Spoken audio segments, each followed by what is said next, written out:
کون ہے جو بار بار آپ کو فون کر رہا ہے؟ فرحات کتنی مرتبہ آپ کو کہہ چکی ہوں کہ جب آپ میرے ساتھ ہوں تو مجھے کسی کی کال آتی سنائی نہ دے۔ میں جو کال اٹھانے ہی والا تھا جب میں نے فریحہ کے یہ الفاظ سنے تو اگلے ہی پل موبائل وہیں پر سائلنٹ کر کے رکھ چکا تھا۔ وہ ہاتھ میں کافی کی کپ لیے میرے پاس ہی صوفے پر آ کر بیٹھ چکی تھی اور میں اس کے کندھے پر ہاتھ رکھ کر بیٹھ گیا اور اس کے چہرے کے قریب اپنا چہرہ لے جا کر کہنے لگا کہ ڈارلنگ، ناراض کیوں ہوتی ہو؟ ارے میں تو بس یوں ہی کال کاٹ رہا تھا۔ تم جانتی تو ہو کہ جب تم میرے قریب ہوتی ہو تو میں پوری دنیا بھول جاتا ہوں۔ اتنا سن کر فریحہ بھی کندھے اچکا کر مسکرائی تھی، گویا فخر سا محسوس کر رہی ہو، لیکن کافی کا ایک گھونٹ بھر کر کہنے لگی، ہاں، پوری دنیا کو میری خاطر نظر انداز کر سکتے ہو، لیکن سوائے اس چھپکلی کے کسی روز میری خاطر اس چھپکلی کی شکل والی نورین کو بھی اپنی زندگی سے دفع کر دو تو ہی مانوں گی کہ تم مجھ سے سچی محبت کرتے ہو۔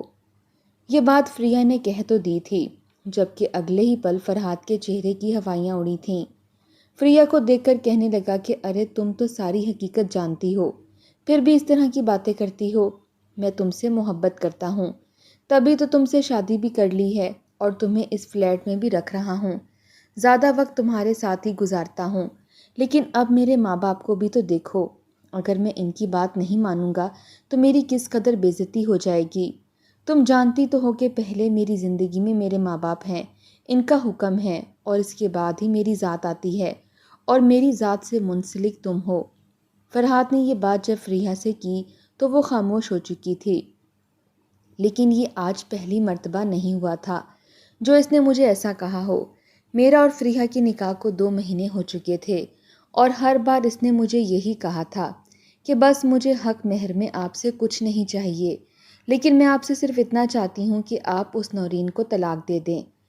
میں آپ کی زندگی میں اپنے علاوہ کوئی اور عورت برداشت نہیں کر سکتی، اور میں نے اس سے یہی وعدہ کیا تھا کہ ہاں، ایک دن وہ بھی آئے گا جب میں اسے چھوڑ دوں گا، لیکن جب تک میرے ماں باپ میرے سر پر موجود ہیں میں یہ قدم بھول کر بھی نہیں اٹھا سکتا، کیونکہ میرے ماں باپ میرے لیے سب سے زیادہ اہم تھے۔ رات کے تقریباً 1 بج چکے تھے جب میں نے فریحہ سے کہا کہ اب مجھے گھر جانا چاہیے۔ وہ میرے پہلو میں موجود تھی، مجھ سے کہنے لگی کہ میرا دل نہیں چاہتا کہ میں آپ کو گھر بھیجوں، وہاں وہ نورین آپ کے انتظار میں بیٹھی ہوگی، آپ کو اپنے کمرے میں لے جائے گی، آپ کے ساتھ پیار بھری باتیں کرے گی۔ میں نہیں چاہتی کہ آپ اس کے ساتھ ایک لمحہ بھی گزاریں، وہ بھی تنہائی میں۔ میں نے فریحہ کی بات سنی تو محبت پاش نظروں سے اسے دیکھنے لگا، کہنے لگا کہ فکر کیوں کرتی ہو، میں صرف اور صرف تمہارا ہوں، تمہارے علاوہ کسی کے بارے میں اب تو سوچ بھی نہیں سکتا۔ اس کی کیا مجال ہے جو مجھ پر ڈورے ڈالنے کی کوشش کرے؟ لیکن اس کے باوجود فریحہ نے مجھ سے وعدہ لیا تھا کہ میں نورین کے قریب بھی نہیں جاؤں گا۔ میں نے بھی اس کے ساتھ وعدہ کر لیا اور پھر گھر آ گیا۔ رات کے تقریباً 1:45 بج رہے تھے۔ میں نے گھر صبح ہی کال کر کے بتا دیا تھا کہ آج میں گھر آؤں گا۔ میرا گھر شہر سے تقریباً پونے گھنٹے کی دوری پر تھا۔ جب گھر پہنچا تو پہلی مرتبہ ڈور بیل بجانے پر ہی دروازہ کھل چکا تھا۔ سامنے نیم اندھیرے میں نورین کھڑی تھی۔ مجھے دیکھ کر اس کے چہرے پر مسکراہٹ چھا گئی، کہنے لگی کہ آپ آ گئے۔ گھر بالکل سنسان پڑا تھا، صرف وہی تھی جو میری خاطر جاگ رہی تھی۔ میں نے ایک سرسری سی نظر اس پر پھیری اور پھر گھر میں داخل ہو گیا۔ ٹھیک سے تو اس کے سلام کا جواب بھی نہیں دیا تھا۔ گھر میں نظر دوڑائی تو امی ابو کہیں نہیں تھے۔ میں کہنے لگا کہ امی ابو کہاں ہیں تو کہنے لگی کہ کافی دیر ہو چکی ہے، وہ لوگ تو دوا لے کر سو گئے۔ میں نے ہاں میں سر ہلایا اور پھر وہاں سے سیدھا فریش ہونے کے لیے چلا گیا۔ جب واپس آیا تو گرما گرم بریانی اور کھیر کی خوشبو آ رہی تھی۔ میں فریحہ کے ساتھ کھانا کھا کر آیا تھا، مگر اس کے باوجود میرا جی للچانے لگا۔ خوشبو کو سونگھتے ہوئے میں لاؤنج میں آ چکا تھا۔ سامنے ہی ٹیبل پر نورین نے کھانا لگا کر رکھا تھا۔ کہنے لگی کہ آپ فریش ہو کر آ گئے، آئیے میں نے آپ کے لیے کھانا لگا کر رکھا ہے۔ میں حیران تھا، بھلے ہی کھانا کھا کر آ چکا تھا لیکن پھر بھی کھانے کی خوشبو سونگھ کر بھوک لگ چکی تھی۔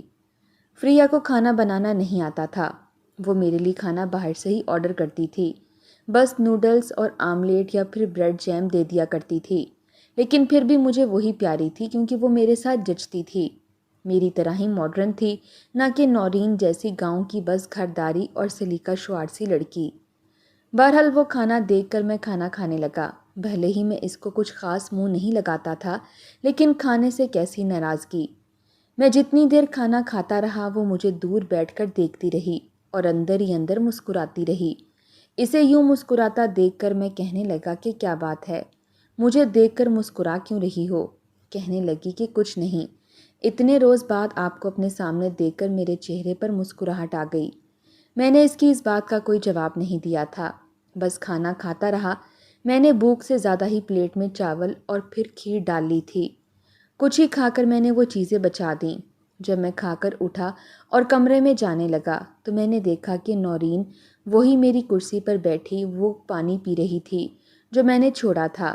پانی پینے کے بعد اس نے میرا ہی جھوٹا کھانا کھانا شروع کر دیا۔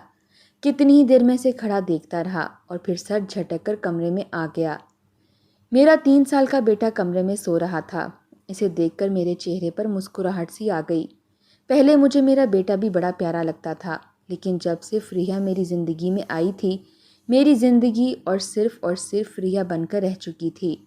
نورین سے اور نورین سے جڑی ہر چیز سے بس میں رسمی تعلق بڑھا رہا تھا، صرف اس ڈر سے کہ میرے ماں باپ مجھ سے ناراض نہ ہو جائیں۔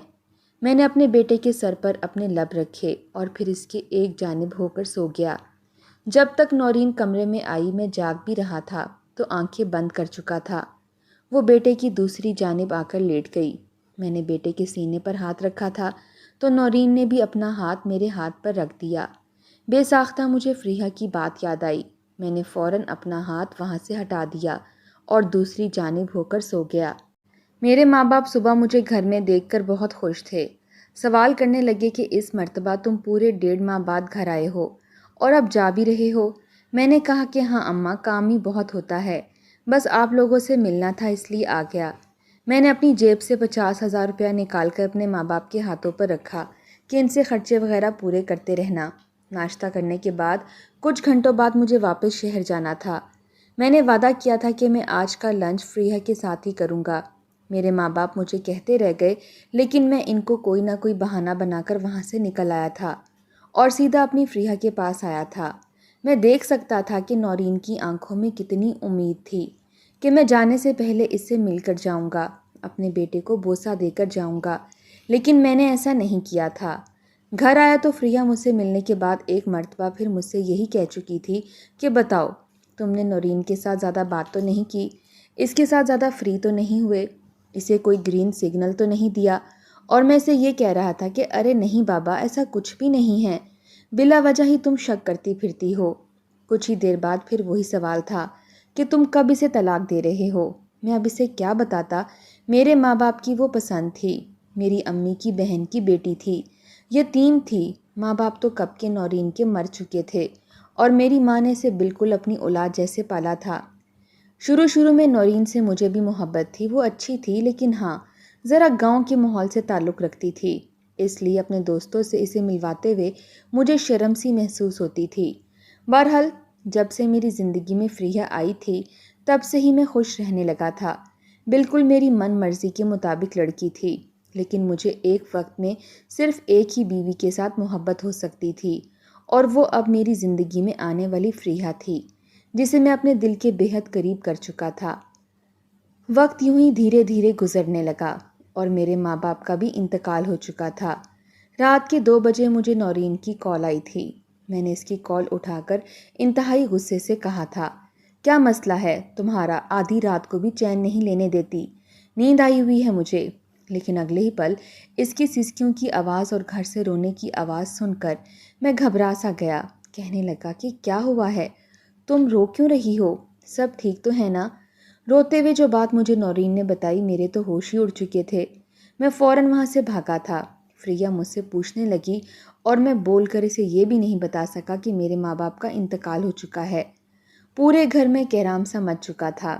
میرے ماں باپ کفن میں لپٹے پڑے تھے اور میں پھوٹ پھوٹ کر رو رہا تھا۔ میں تو ان کا آخری مرتبہ خیال بھی نہیں رکھ پایا تھا، ان سے مل بھی نہیں پایا تھا۔ انہیں اچانک ہو کیا گیا تھا؟ نورین دور بیٹھی پھوٹ پھوٹ کر رو رہی تھی۔ اسے تو میرے ماں باپ سے محبت بھی بہت تھی۔ کہتی تھی کہ اگر میں نے ان کا مرا ہوا وجود دیکھا تو میری جان چلی جائے گی۔ دور بیٹھی سسک کر رو رہی تھی۔ میرے ماں باپ دونوں ہی ایک قریبی رشتہ دار کے ہاں دعوت پر گئے تھے۔ واپسی پر جس ٹیکسی میں آ رہے تھے ان کا ایکسیڈنٹ ہو گیا اور میرے دونوں ماں باپ موقع پر ہی وفات پا چکے تھے۔ اپنے ہاتھوں سے میں اپنے ماں باپ کو دفنا چکا تھا۔ نورین اب اس گھر میں بالکل اکیلی رہ چکی تھی۔ جب تک وہاں پر مہمان آتے رہے میں وہیں پر تھا، لیکن پھر جب مہمان آنا بند ہو گئے تو فریحہ کی بھی کال آنے لگی کہ میں یہاں پر اکیلی ہوں، مجھ سے ملنے کے لیے آؤ یا مجھے وہاں لے جاؤ۔ اب تو لوگوں کو پتہ چل جانا چاہیے کہ تمہاری دو بیویاں ہیں۔ میں عجیب کشمکش میں مبتلا تھا۔ واپس فریحہ کے پاس آیا تو پہلے تو اس نے میرے ساتھ تعزیت کی اور پھر ایک رپورٹ میرے سامنے کر دی جس میں لکھا تھا کہ وہ میرے بچے کی ماں بننے والی ہے۔ یہ سن کر میرے چہرے پر مسکراہٹ پھیلی تھی۔ سمجھ نہیں آ رہی تھی کہ میں خوشی کا اظہار کروں یا افسردہ رہوں، کیونکہ ایک طرف ہمیشہ کے لیے میرے والدین جا چکے تھے، جبکہ وہیں دوسری جانب مجھے فریحہ اتنی بڑی خوشخبری دے چکی تھی۔ بہرحال کچھ روز ہی گزرے تھے مجھے وہاں پر رہتے ہوئے جب مجھے نورین کی بھی فکر ستانے لگی، کیونکہ وہ گھر میں اکیلی رہتی تھی۔ فریحہ کو تو عادت تھی گھر میں اکیلے رہنے کی، جبکہ نورین ہمیشہ میرے ماں باپ کے ساتھ ہی رہی تھی۔ بار بار مجھے کال کر کے کہتی کہ آپ کچھ روز کی چھٹی لے کر یہاں کیوں نہیں آ جاتے۔ مجھے رات کو ڈر لگتا ہے، چور لٹیرے بھی بہت ہوتے ہیں، وارداتیں بھی بہت ہو رہی ہیں۔ آخر میں نے آپ کا کیا بگاڑا ہے؟ آپ مجھ سے اتنے کتراتے کیوں ہیں؟ مجھے آپ کی اس وقت ضرورت ہے۔ اس طرح کی باتیں سن کر میں نے جیسے تیسے فریحہ سے جھوٹ بولا اور واپس گاؤں چلا آیا، لیکن اس شرط پر اس نے مجھے بھیجا کہ اب تو تمہارے ماں باپ کا بھی انتقال ہو چکا ہے، شاید ان کی زندگی اتنی ہی تھی، لیکن اب تمہیں اپنے اور میرے بارے میں بھی کچھ سوچنا ہوگا۔ بہتر ہے کہ تم جاؤ اور جا کر نورین کو طلاق دے دو۔ ماہانہ خرچہ اسے بھجواتے رہنا، وہ جہاں مرضی جا کر رہے۔ اب دیکھو میں تمہارے بچے کی ماں بننے والی ہوں، تمہیں اتنا تو میری خاطر کرنا ہی پڑے گا۔ میں نے اپنی بیوی کی بات سنی تو مجھے نورین کے ساتھ کوئی خاص لگاؤ محسوس نہیں ہوا تھا، اس لیے اسے طلاق دینے سے بھی مجھے کوئی مسئلہ نہیں تھا۔ میں نورین کے پاس تو چلا آیا، وہ واقعی کافی ڈری ہوئی لگ رہی تھی۔ گھر میں اکیلے رہ کر اس کی طبیعت بھی کافی خراب ہو چکی تھی۔ مجھے کہنے لگی کہ بس اس دفعہ میں آپ کو کہیں نہیں جانے دوں گی، آپ یہیں پر میرے ساتھ رہیں گے۔ جو بھی نوکری ہے، جو بھی کام ہے، بہت کر لیا آپ نے شہر میں، یا تو مجھے شہر لے کر جائیں یا پھر یہیں رہ کر کام کر لیں۔ میں روکھی سوکھی کھا کر گزارا کر لوں گی، لیکن اب مزید آپ سے دور نہیں رہوں گی۔ یہ سن کر میں نے ایک نظر اسے دیکھا تھا، پھر کہنے لگا کہ تم تو روکھی سوکھی کھا کر گزارا کر لو گی، ظاہری سی بات ہے، شروع سے ایسے ہی تو گزارا کرتی آئی ہو، لیکن میرا گزارا ایسے نہیں ہوتا۔ میری بات پر وہ خاموش ہو چکی تھی۔ کہنے لگی کہ ٹھیک ہے، پھر مجھے اور گڈو کو اپنے ساتھ لے جائیں۔ اس کی اس طرح کی دیدہ دلیری پر میں حیران تھا، آخر اس میں اتنی ہمت آ کیسے گئی تھی؟ بہرحال میں یہاں پر ایک مقصد کے تحت آیا تھا، سوچ چکا تھا کہ اس گھر سے جانے کے بعد آخر نورین کا کیا ہوگا۔ یہ تو آبائی گھر ہے، میرا بیٹا بھی بھلے ہی میں اس کے ساتھ اتنی محبت نہیں رکھتا تھا، لیکن خون تو میرا ہی ہے نا، اور نورین کے بھی ماں باپ وفات پا چکے ہیں، اس کا اس دنیا میں کوئی نہیں ہے۔ اگر میں اسے اس گھر سے بھی نکال دوں گا تو یہ بیچاری تو اکیلی رہ جائے گی۔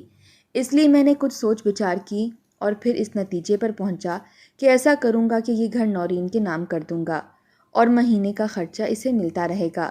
اس طرح اس کا یہاں پر گزارا ہوتا رہے گا اور دوبارہ میں یہاں گاؤں میں کبھی چکر ہی نہیں لگاؤں گا۔ میں نے اس طرح کی باتیں سوچ لی تھیں۔ آج برسات کا موسم تھا، موسم کافی خوشگوار تھا۔ نورین کچن میں گئی، گرما گرم چائے اور پکوڑے بنائے اور ساتھ ٹماٹر کی چٹنی اس نے اپنے ہاتھوں سے بنائی تھی۔ بنا کر سب کچھ میرے سامنے رکھا، کہنے لگی کہ میں نے آپ کی پسندیدہ شامی کباب بھی بنا کر رکھ دیے تھے، وہ بھی تل کر لاتی ہوں۔ میں اسے کچھ کہنا چاہتا تھا لیکن اس کے پیار کے سامنے میں بالکل ٹوٹ سا گیا تھا۔ پتہ نہیں کوئی چیز تھی جو مجھے ایسا کرنے سے روک رہی تھی۔ کچھ دیر بعد وہ کباب فرائی کر کے لے آئی تھی، میرے سامنے پلیٹ میں سجاتے ہوئے دے رہی تھی، جبکہ میں کہنے لگا کہ نورین مجھے تم سے ایک ضروری بات کرنی ہے۔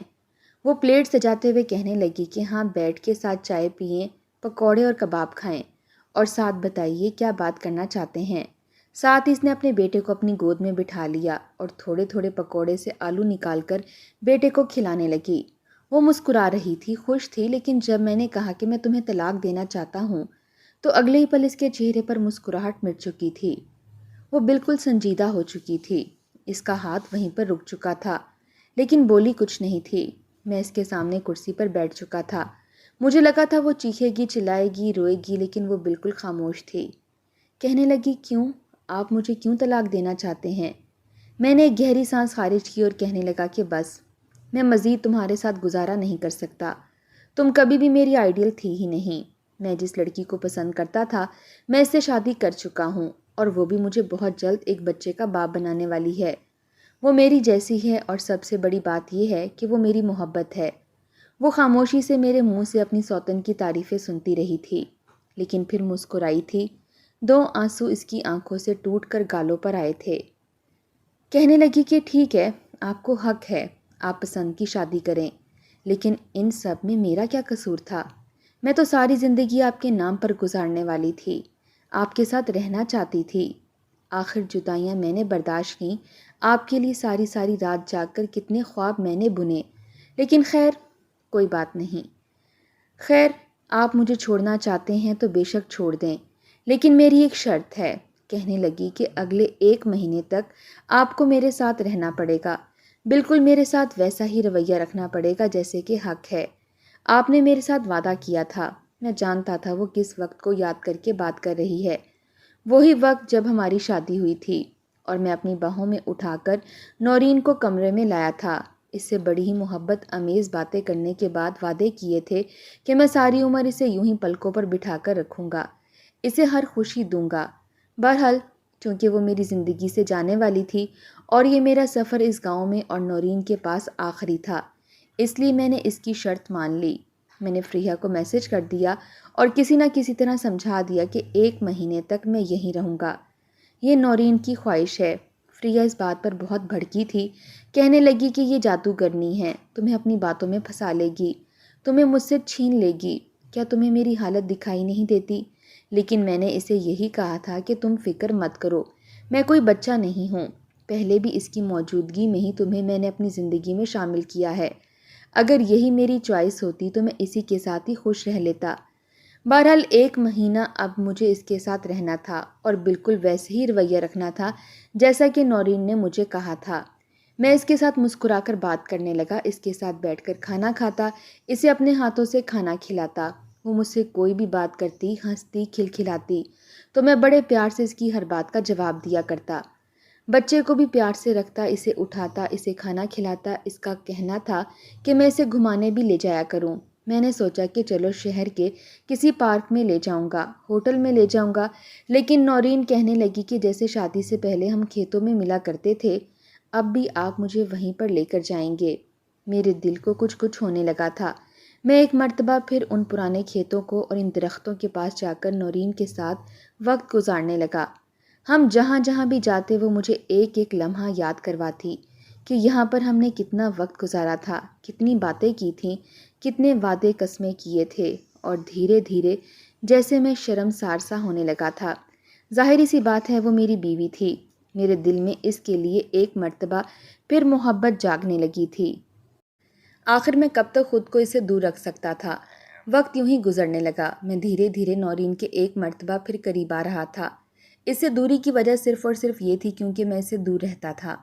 اگر وہ میرے قریب ہوتی، ہر وقت میرے پاس ہوتی، تو شاید مجھے اس کے علاوہ کسی اور کو سوچنے کی بھی ضرورت نہیں پڑتی، لیکن چونکہ میں شہر میں رہتا تھا اور یہ گاؤں میں تھی، اسی لیے ہم میں دوریاں آ چکی تھیں، اور فریحہ میرے قریب آ چکی تھی۔ پلک جھپکتے ہی یہ وقت بھی گزر چکا تھا، اور ایک وقت وہ بھی آیا جب میرے اور نورین کے وعدے کو 1 مہینہ پورا ہو گیا تھا۔ اب مجھے اسے طلاق دینی تھی۔ میں نے طلاق کے پیپرز تو تیار کروا لیے تھے، لیکن سوچ رہا تھا کہ آخر کب یہ پیپرز دوں۔ وجود کانپ سا رہا تھا، سمجھ نہیں آ رہی تھی کہ آخر کیا کروں۔ پھر فریحہ سے جھوٹ بول دوں کہ میں نے نورین کو طلاق دے دی ہے، لیکن پھر بھی میں 2 بیویاں اور بچوں کو کیسے سنبھال سکتا تھا؟ ایک عجیب کشمکش میں الجھا ہوا تھا۔ اس روز میں شہر کسی کام سے آیا تھا اور واپس گاؤں جا رہا تھا کہ جب مجھے اپنے گھر سے شور کی آواز آئی۔ سمجھ نہیں پا رہا تھا کہ ہوا کیا ہے۔ گھر گیا، میرا بچہ بیٹھا رو رہا تھا۔ میں نے بچے کو اٹھا لیا، وہ ماما ماما کہہ کر چلا رہا تھا۔ پھر جب میں نے اندر جا کر دیکھا تو محلے کی عورتیں میری بیوی کے پاس موجود تھیں۔ اس کی آنکھیں بند کر رہی تھیں، کہنے لگی کہ نورین وفات پا چکی ہے۔ مجھ پر تو جیسے پورا آسمان ٹوٹ کر گر چکا تھا۔ ایسے کیسے ممکن تھا؟ اسے کیا ہو گیا تھا؟ میں فوراً نورین کو ہسپتال لے کر گیا، جہاں پر یہ بات پتہ چلی کہ میری بیوی کو برین ٹیومر تھا اور آخری سٹیج پر تھا۔ ڈاکٹر کا کہنا تھا کہ ان کا علاج ہو سکتا تھا۔ ان سے کہا بھی تھا کہ وقت پر علاج کروائیے، اب ٹھیک ہو سکتی ہیں، لیکن نہ جانے کیوں یہ اپنی زندگی سے اتنی تنگ تھیں، مسکرا کر یہی کہتی کہ میرے جینے کا کیا فائدہ جب میری زندگی کی کسی کو ضرورت ہی نہیں ہے، تو میں جی کر کیا کر لوں گی۔ 1 مہینہ پہلے ہی ڈاکٹرز نے نورین کو بتا دیا تھا کہ وہ زیادہ وقت زندہ نہیں رہ سکتی، نہ جانے کب اس کی جان نکل جائے۔ یہی وجہ تھی کہ جب اس نے میرے منہ سے طلاق کی بات سنی تو اس نے 1 مہینے تک میرے ساتھ خوش و خرم رہنے کا کہا۔ میرا بیٹا مجھے ہیرو سمجھتا تھا، میرے ساتھ بہت زیادہ اٹیچ ہو چکا تھا، اور میں اپنے ہاتھوں سے نورین کو قبر میں اتار کر کتنی ہی دیر وہاں پر بیٹھا سوچتا رہا کہ یہ میں نے کیا کر دیا۔ سب کچھ اپنے ہاتھوں سے مٹی تلے دفنا دیا۔ نورین بری تو نہ تھی، بہت اچھی تھی، محبت کرنے والی تھی، میرے دھتکارنے پر بھی مجھے اتنا ہی پیار کرتی تھی۔ گھر آیا تو ساری رپورٹ، سارے ٹیسٹ نظر آئے جو کہ نورین کے تھے۔ جب فریہ کو نورین کے مرنے کی بات پتہ چلی تو وہ بھی خاموش ہو چکی تھی، اس کی آنکھوں میں آنسو آ چکے تھے۔ شاید وہ پہلی سوتن تھی جو اپنے سوتن کے مرنے پر یوں آنسو بہا رہی تھی۔ روتے ہوئے کہنے لگی، مجھے ڈر لگ رہا ہے کہ کہیں نورین کی بد دعائیں ہماری زندگی نہ برباد کر دیں۔ ہم نے اس کے ساتھ بہت برا کیا ہے، میں اپنے آپ کو کبھی معاف نہیں کر پاؤں گی۔ اگر اس کی بد دعائیں اور آہیں میرے آنے والے بچے کو لگ گئی یا تم مجھ سے جدا ہو گئے تو… میں اسے اپنے سینے سے لگا چکا تھا، کہنے لگا کہ نہیں، نورین بہت اچھی ہے۔ ہاں، روزے محشر مجھ سے سوال تو ضرور ہوگا کہ میں نے اپنی دونوں بیویوں کے ساتھ ایک جیسا رویہ کیوں نہیں رکھا، دونوں کو ایک جیسے حقوق کیوں نہیں دیے، مگر ہاں اتنا ضرور جانتا ہوں کہ وہ بد دعا نہیں دیتی۔ کفارے کے طور پر ہی صحیح، فریہ نے میرے پہلے بیٹے کو اپنا لیا تھا۔ مجھے لگا تھا جس طرح وہ ماڈرن اور حاسد کرنے والی لڑکی ہے، میرے بیٹے کے ساتھ اس کا رویہ بھی ایسا ہی ہوگا، لیکن یہ دیکھ کر میں حیران ہوا تھا کہ اس نے میرے بیٹے کو بالکل اپنی اولاد جیسی محبت دی تھی، اسے بالکل ماں بن کر پالا تھا، اور یوں ہماری زندگی آگے بڑھنے لگی۔ آج بھی جو مقام میرے بڑے بیٹے کا ہے وہ میری باقی اولاد کا نہیں ہے، وہ فریہ کو ہی ماما بلاتا ہے۔ ہم لوگ بہت خوش ہیں، لیکن کہیں نہ کہیں نورین کے جانے کا دکھ مجھے آج بھی ہے۔